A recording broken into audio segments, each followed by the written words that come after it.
Shalom adik-adik semua, selamat pagi, selamat hari Minggu.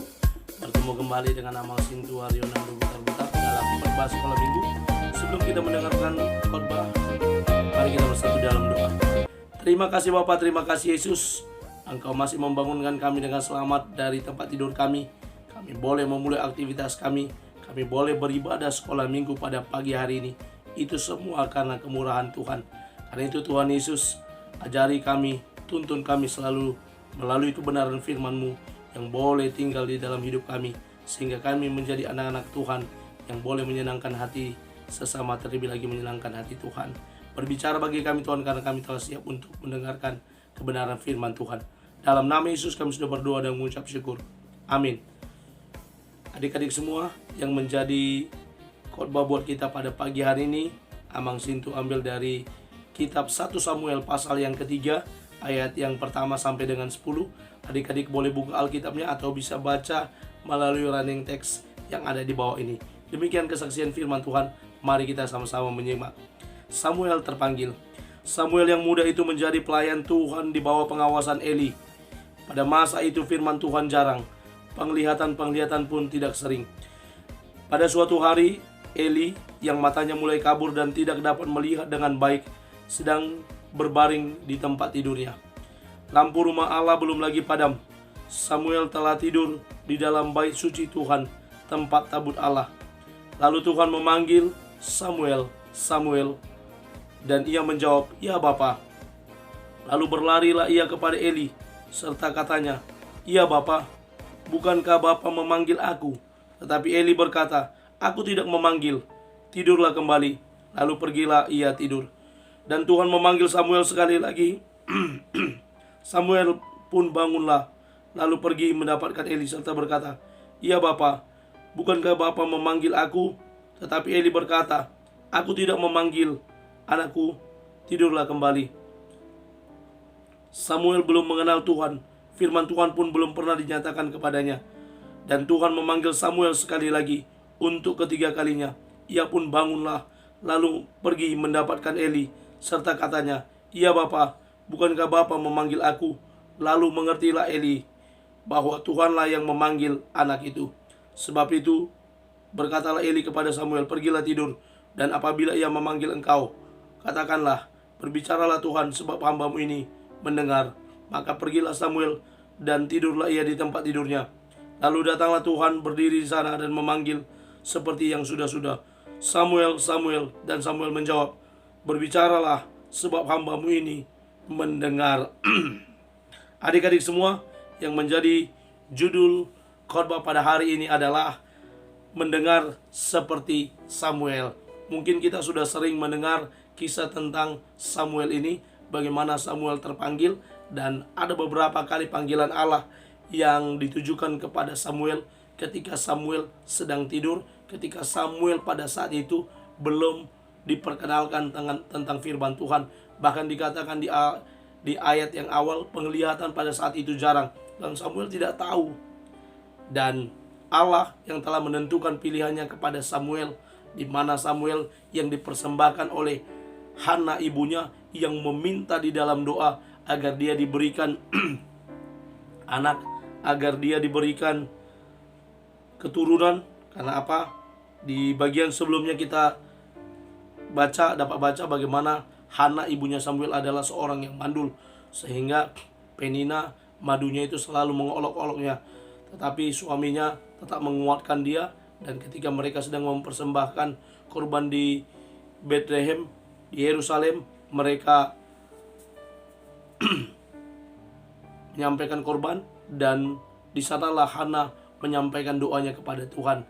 Eli yang pada saat itu yang berada di bait Allah berkata bahwa Tuhan akan menjawab doa Hana, dan ketika diberikan Tuhan apa yang didoakan, dia mempersembahkan anaknya Samuel menjadi pelayan Tuhan. Dan dalam nats ini adik-adik kita lihat bagaimana Samuel terpanggil.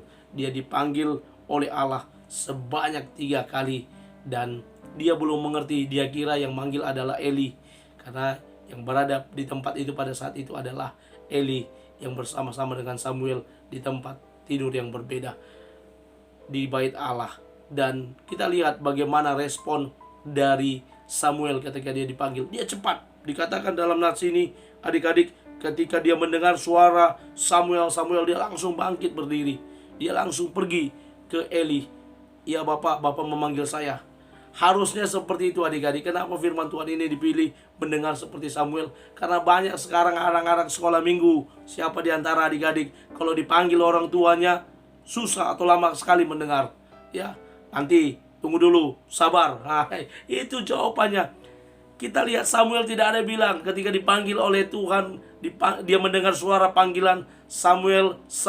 Tidak ada jawabannya, nanti Tuhan, tunggu dulu, lagi asik ini main game. Gak ada adik-adik. Ini harus kita pelajari dari sosok Samuel. Mendengar seperti Samuel. Samuel begitu mendengar suara, dia langsung tanggap. Oh, ini yang manggil ini Bapak Eli ini. Dia pergi, iya Bapak memanggil saya. Padahal dia lagi tidur.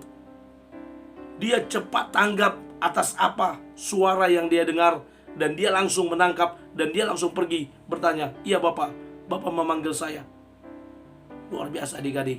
Mari kita teladani mulai dari hari ini mendengar firman Tuhan ini. Adik-adik, kita tanggap peka terhadap suara yang memanggil kita.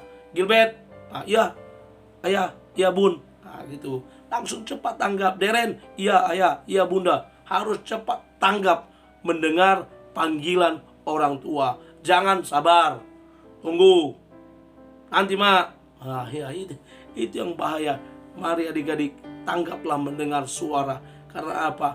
Ketika kita mendengar suara panggilan tersebut, ada tujuannya dari panggilan tersebut. Sebagaimana Allah memanggil Samuel, ada tujuannya. Allah mau berbicara kepada Samuel tentang apa yang akan terjadi kepada keluarga Eli. Allah sedang berbicara kepada Samuel tentang apa yang akan terjadi di kerajaan Israel, di bangsa Israel. Dan Allah mau memilih dan memanggil dia sebagai alatnya Tuhan, menjadi imam terakhir, menjadi nabi pertama di tengah-tengah kalangan bangsa Israel. Itu tujuan Allah memanggil Samuel pada nats ini, di mana dia memanggil Samuel. Yang kedua yang bisa kita pelajari adik-adik dari nats ini, kita boleh belajar dari Samuel. Dia mau dengar-dengaran firman Tuhan. Apa yang dikatakan oleh Samuel ketika Eli berkata kalau dia panggil lagi nanti, bilang berbicaralah. Di ayat yang ke-10, lalu datanglah Tuhan berdiri sana dan memanggil seperti yang sudah-sudah, Samuel, Samuel. Dan Samuel menjawab, berbicaralah sebab hambamu ini mendengar. Ketika nama kita dipanggil, kita datang, iya mak, iya pak, iya ayah, iya bunda. Kita dengar, jangan iya pak, baru asimin, iya mak, iya. Itu tidak mendengarkan, tidak memperhatikan. Mendengar sekaligus memperhatikan supaya supaya pembicaraan tersebut dapat dimengerti. Apa tujuannya? Nanti misalnya dipanggil oleh mama, dipanggil oleh mama, apa mak? Ya pergi dulu beli garam. Karena dia sambil main game, apa yang dibeli? Gula. Salah, karena lotak terakhir.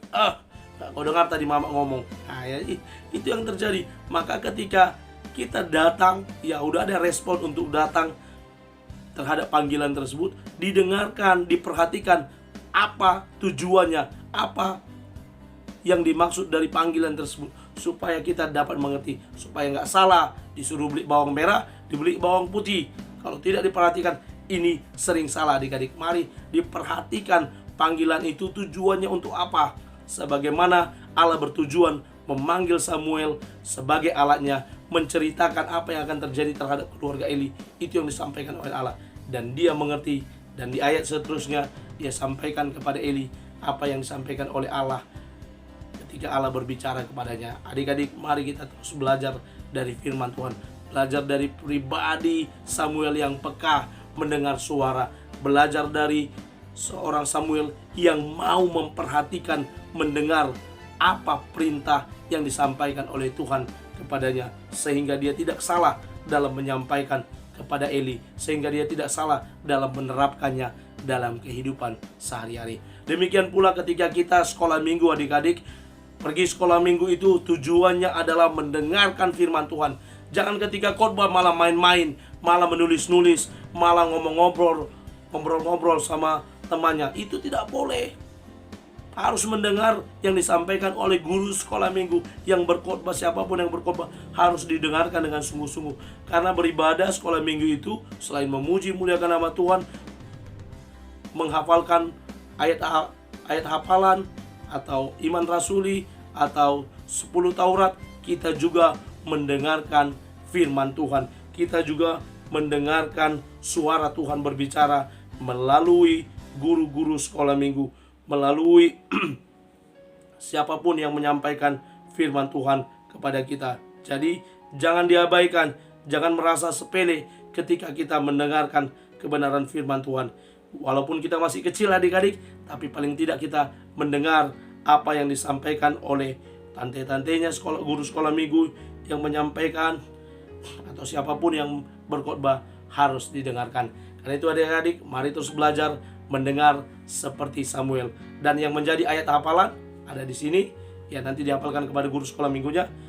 Matius 13 ayat 9, ini pasti bisa langsung ingat. Siapa bertelinga, hendaklah ia mendengar. Siapa bertelinga, hendaklah ia mendengar. Mari kita punya 2 telinga, 1 mulut, kita harus lebih banyak mendengar dari sekedar berbicara. Amin. Kita bersatu dalam doa. Terima kasih Bapa untuk firman-Mu. Mampukan kami sebagai anak-anak sekolah minggu menerapkan kebenaran firman Tuhan. Kami boleh belajar dari Samuel, mendengar dengan peka dan memperhatikan panggilan yang diberikan kepada kami. Bahkan dalam ibadah sekolah minggu kami boleh mendengarkan, menangkap suara Tuhan, mendengarkan kebenaran firman Tuhan yang disampaikan oleh guru-guru sekolah minggu kami.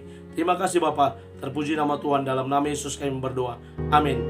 Terima kasih adik-adik yang sudah mendengarkan khotbah Mang Sintua. Semangat terus beraktivitas. Tuhan Yesus memberkati. Shalom.